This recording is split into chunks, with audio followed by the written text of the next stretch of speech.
Back to our channel. Now we are going in our now in muscle physiology last part, that is applied skeletal muscle physiology. So this is mainly about like athletes and the persons who do heavy exercise. So let us see about them. So first, what is we need to learn some terms like endurance. Endurance is that ability to continue work without the muscle fatigue.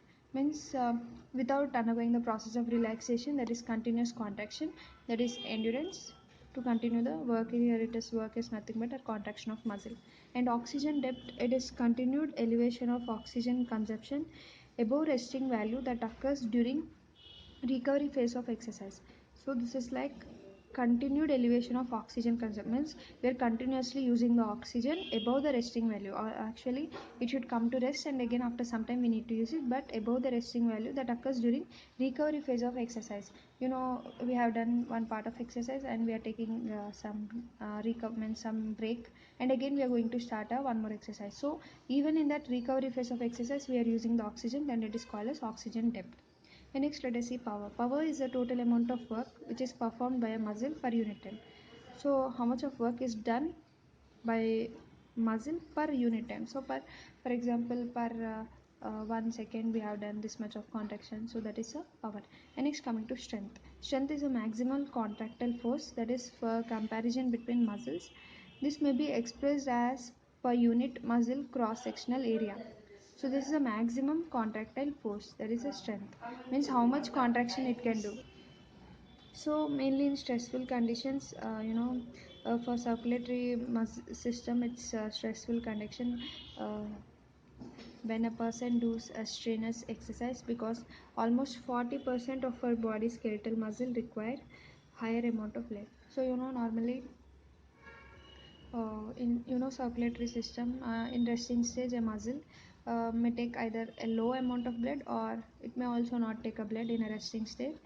But all of our body is made up of about 40%, it is made up of skeletal muscles. So whenever we do strenuous amount of exercise, then all the blood should be continued its circulatory system. So we should increase the amount of circulation whenever a person is doing very very extreme strenuous exercise. So during rest, the blood flow to the muscle is about only 3 to 4 milliliters per minute, that is per 100 grams of muscle. But during extreme exercise in well conditioned athletes, it is about 25 to 50 fold increase, that is 100 to 200 ml per minute. Only per 100 grams of muscle it is 100 to 200 ml, but you can see only 3 to 4 ml. So it is like huge difference, it is increased up to 25 to 50 fold. So that much amount of blood need to be circulated now. So this is very high stressful condition system for our circulatory system. So peak blood flow increases as about 400 ml per minute per 100 grams. So you can see first it is about 100 to 200, but at peaks it may also be sometimes 400 milliliters per minute. That is very high exercise. Mainly it is seen in a tie of endurance. In a trained athletes only we can see this high amount of blood flow, but not in normal individuals who skip the exercise alternatively, who don't do it continuously. So the flow is increase and decrease with each muscle contraction. Blood flow may be increase or decrease with each muscle contraction. So at the end the blood flow remain very high for seconds later, it return to normal. So whenever we do exercise for a long time, even when we stop the exercise for some seconds or minutes, the blood flow is very high. So low blood and muscle contraction due to the compression of blood vessels by muscle. So why there is low blood in the beginning of exercise is because when we do a lot of contraction of muscle, because of higher contraction, those blood vessels which are near to it, they get compressed and they get the very low blood. So now we need to increase the high blood. So during strong tetanic contraction, the compression is sustained and the blood vessels can't stop. So this causes a rapid weakening of contraction. So in a continuous tetanic contraction, if it is continuously undergoing the contraction process, then the blood vessels are so much compressed. So now this contraction can't stop. So this causes rapid weakening of muscles, because there is no proper blood flow, nutrition, oxygen to the muscle. So there is increase in blood flow in muscle capillaries mainly during exercise, that is all capillaries open and increase circulation. Mainly during exercise our blood vessels get dilated, and so all the capillaries get open and there is higher amount of circulation going on. So there is decreased oxygen in muscle due to some chemical substances. This increases the flow by dilatation.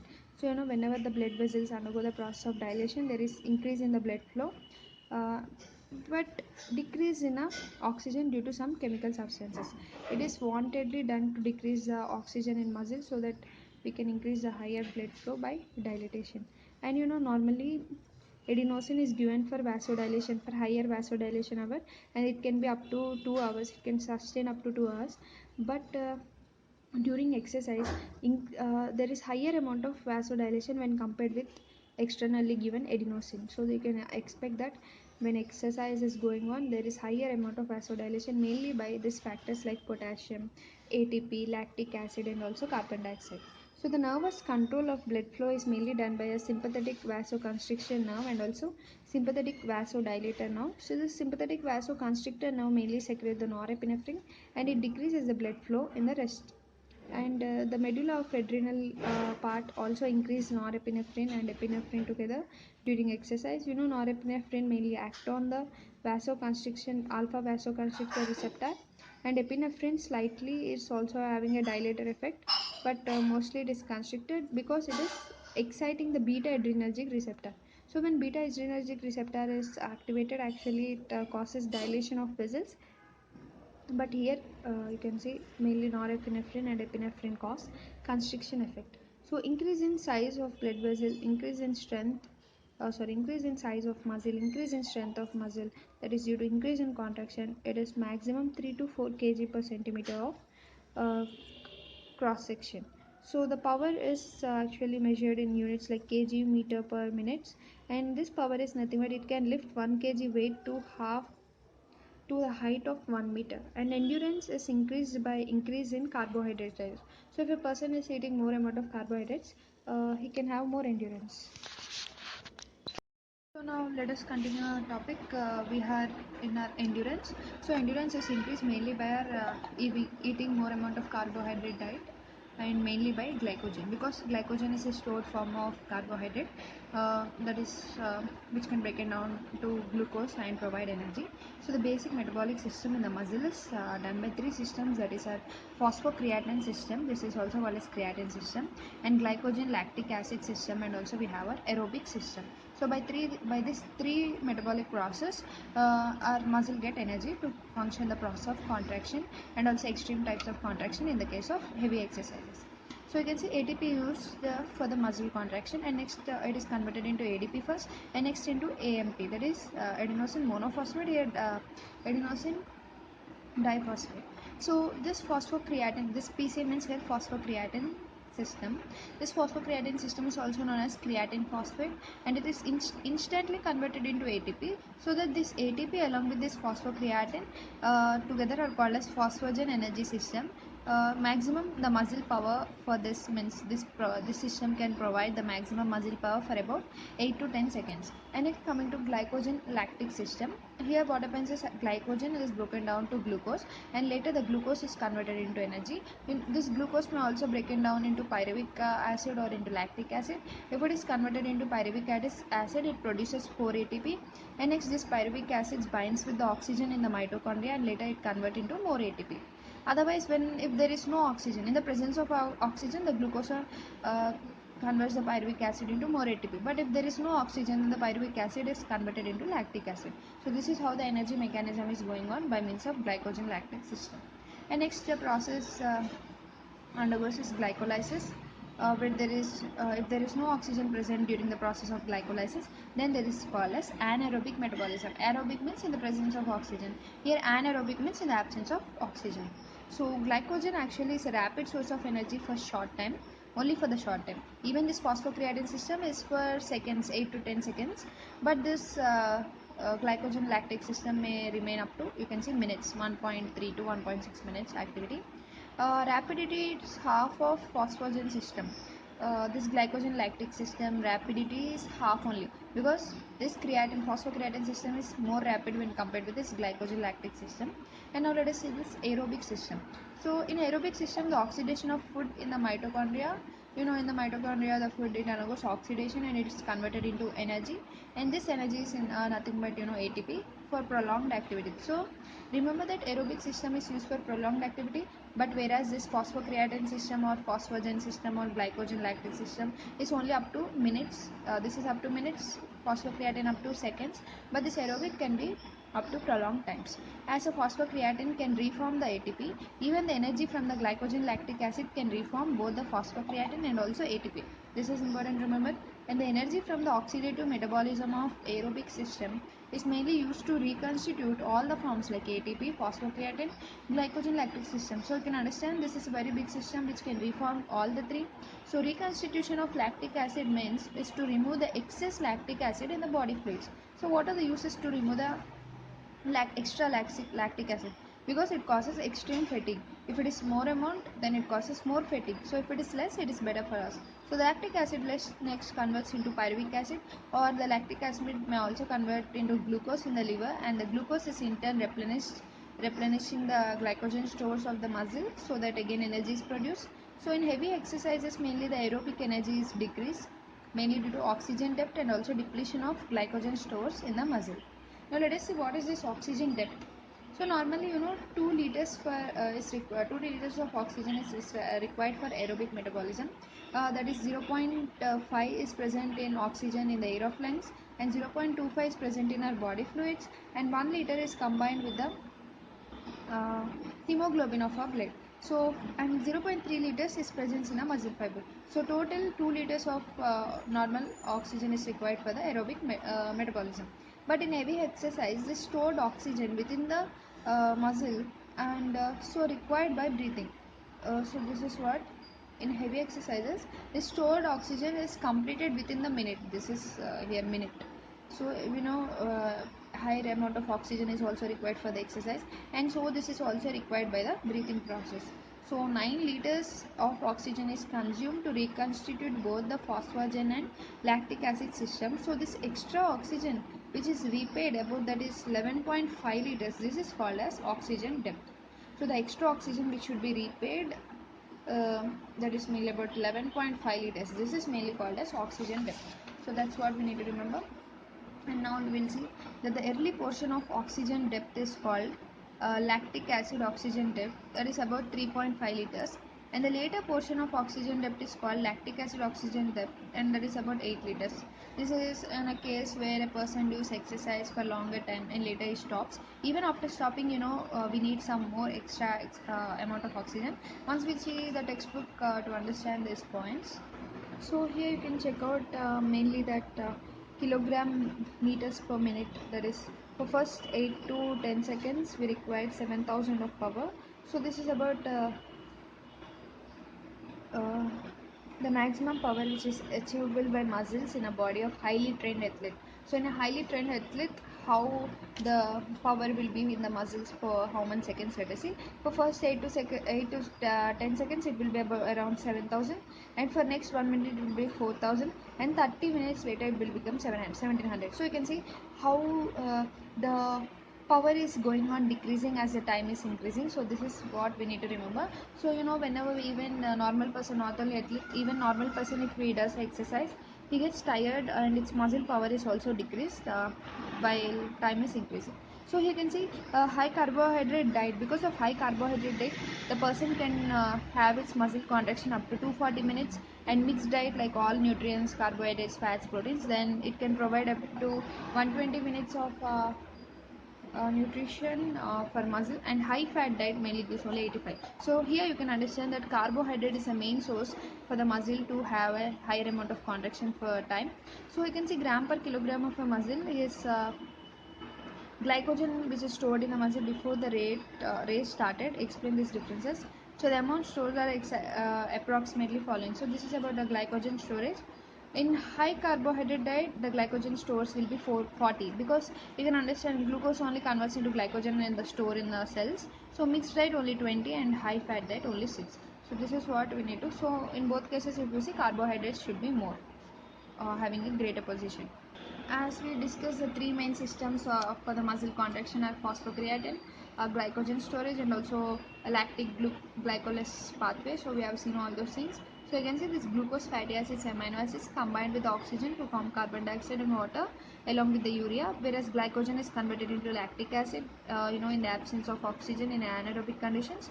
But in aerobic conditions, it converts into pyruvic acid, and then phosphocreatine is nothing but creatine along with phosphate. So all this together, what they produce is finally the energy. So first we said ATP is converting into ADP first, later into AMP. So this is the energy which is useful for the muscle contraction. And you can see the moles of ATP per minute. In the case of phosphagen system, 4 ATP are produced. In the glycolactic acid system, only 2.5 are produced. In aerobic system, only 1 ATP is produced. So you can understand the phosphagen system, that is ATP along with the phosphocreatine system, both together mainly form 4 amount of ATP, that is higher. Glycogen lactic only 2.5, but glycogen lactic system uses for the prolonged muscle contraction, whereas phosphagen system is used only for seconds. And aerobic system is much more prolonged when compared with this both, because glycogen lactic system is also per minutes only, but aerobic is prolonged, but it produces only 1 ATP. And you can see time. Now you can understand phosphagen system only up to 8 to 10 seconds it can provide muscle contraction.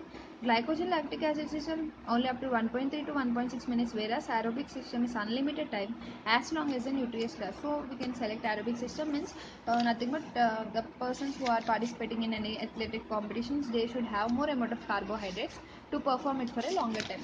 So that we need to understand. And here also we can see some of the energy systems used in various sports, like phosphagen system is almost entirely used for 100 meters dash racing, jumping, weightlifting, diving, football dashes, baseball, triple. Whereas phosphagen and glycogen lactic both are used for 200 meters dash, basketball, ice hockey. So you can check out this in your textbook. This is not so important, but you can get an idea like for how much exercise, what kind of system is working over there. So these are all the graphs over here. And last table is about fast twitch and slow twitch, which we'll discuss in our theory part later. But first let us see this. In marathons, the fast twitch is only 18, but slow twitch is 82, and swimmers 26 and 4. So on. You can even check this. It's not so important. So this is important. I found an expert. So now we are going to start the recovery of muscle glycogen. That is how we can recover the glycogen which is used for contraction. So mainly it requires days. Like first one, in people, we'll compare the three cases. In the first one, the people who eat more amount of carbohydrates, they have full recovery in 2 days. Whereas the people who eat more amount of fat, more amount of protein, and some people don't only even eat the food. So all this, in these three cases of people, there is only little recovery. It takes about 5 days, or also it may take more days. But in the people who eat more amount of carbohydrates, within 2 days they can easily recover the glycogen. So now let us see the nutrients. So muscle uses mainly fatty acids, acetoacetic acid, protein in the form of amino acids. So as longer as for 4 to 5 hours, muscle can use proteins in the form of amino acids mainly as 4 to 5 hours. But 60 to 85% of our fatty acids is taken from this energy is taken from fats after the carbohydrates. So we can say after the carbohydrates, the best position for muscle contraction to remain for longer time is given for fats only. So the glucose drinks also sometimes are given to the athletes. That it is only giving 30 to 40% of energy. You can see only fat is giving more energy when compared with glucose drinks.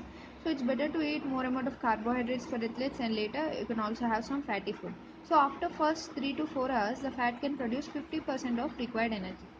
And next, let us see hypertrophy. Hypertrophy is nothing but it is increase in width or diameter of a cell. Here in this case, we will take our muscle cell, right? So the average size of actually muscle mainly depends on heredity and also testosterone in a young male. So this all we are taking conditions in a young male, in a young well-trained athlete. You can see this size of muscle is also heredity, and also it mainly based on testosterone. So how they function, what they do, let us see. So in training, because of training, 30 to 60% of the muscle are already hypertrophied, and also they increase, they increase in the diameter, and they also increase in number of fibers slightly. But remember that mostly the diameter of the muscle increase rather than increase in number of fibers. Fibers also increase, but not that much.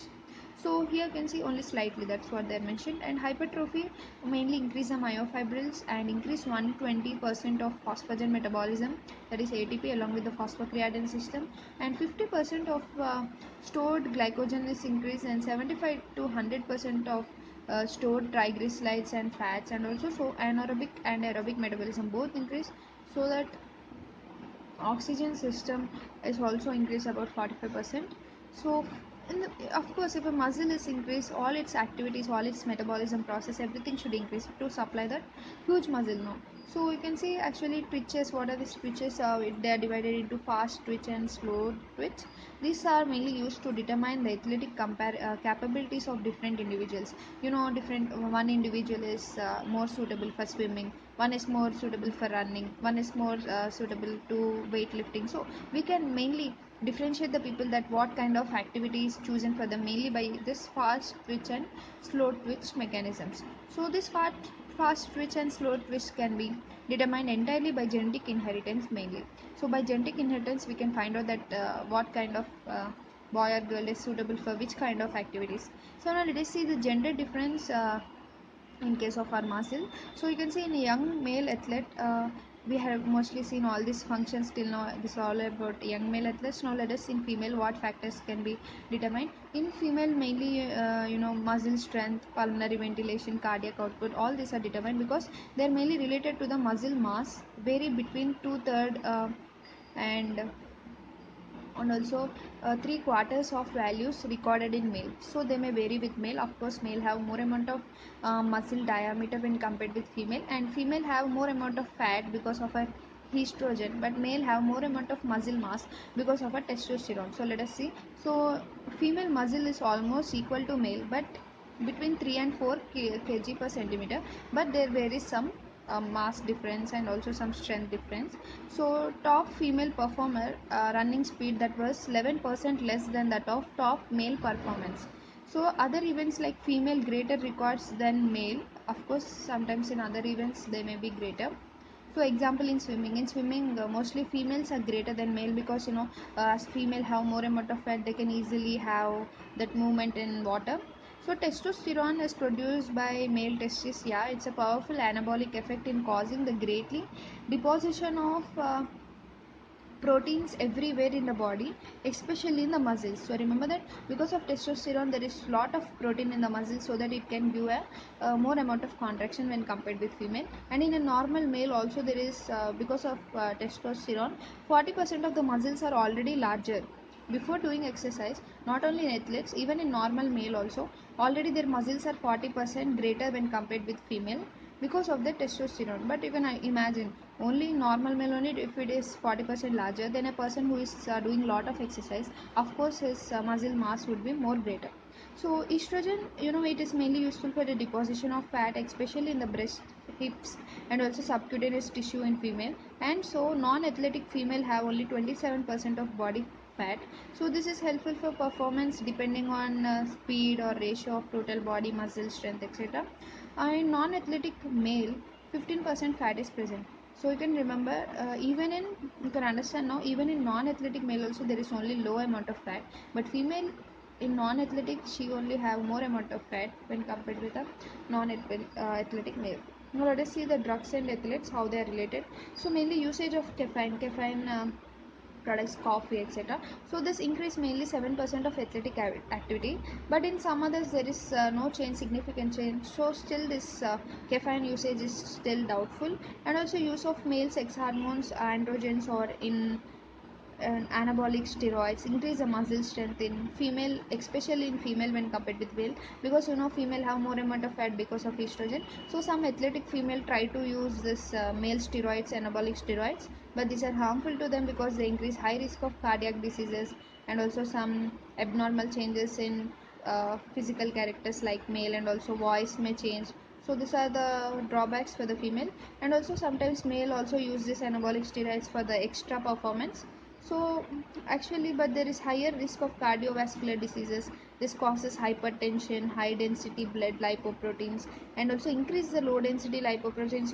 They are very harmful, bad cholesterol. So they promote the heart attack and also sometimes cause the strokes. So these are very harmful substances if used in adequate manner for the extra performance. So in male also it may lead to decreased testicular function, decreased sperm production, and also in female it may cause bass voice like male, and facial hair may grow, and also sometimes the menses may stop forever, or like in the time of usage. So you can see the amphetamine and cocaine also increase the athletic performance, but the overuse may also deteriorate the performance. This is important. This amphetamine and cocaine mainly highly increase the athletic, but sometimes this may also completely decrease if they are overused. So except nowadays we are getting studies like this amphetamine and cocaine are just except they're giving the psychic stimulus, that is just psychologically they feel happy and they feel confident, so they play well, but it's not really increasing any athletic performance, some studies are saying. And also sometimes athletics may also die because of this interaction, because of this drug interaction like amphetamine and cocaine with norepinephrine and epinephrine, which are naturally released by our sympathetic nervous system during exercise normally.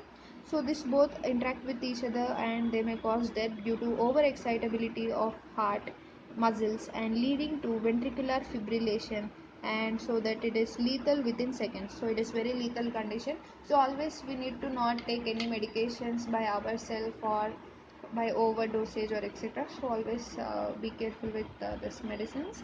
So it's better to be naturally playing in athletic competitions, not to have this all drugs which are harmful. So this is all about our last part of our nerve and muscle physiology, applied skeletal muscle physiology. Next we will start our cardiac physiology.